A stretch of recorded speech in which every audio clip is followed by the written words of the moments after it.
Welcome to Sweet Life Beat Life. We hope this video helps. You start right in Settings. Open Settings, tap General, then tap iPhone Storage. You'll see a spinning progress bar while the phone analyzes space.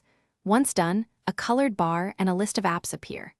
This view is the single, authoritative breakdown of storage use on your device. Make sure to wait for the analyzer to complete so percentages and recommendations are accurate. This is the only built-in path that shows both system and app storage details.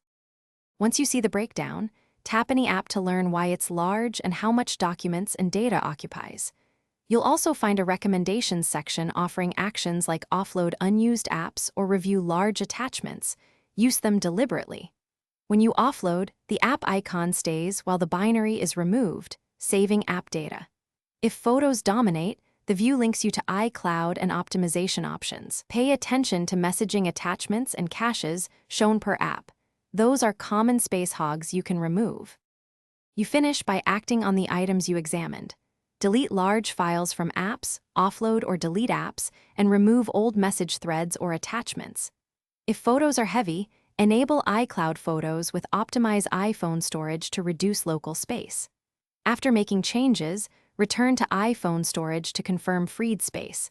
The analyzer updates after a short pause. If numbers don't change, force restart the phone and open Settings again. And make sure. Thanks for watching. Consider subscribing if we helped you.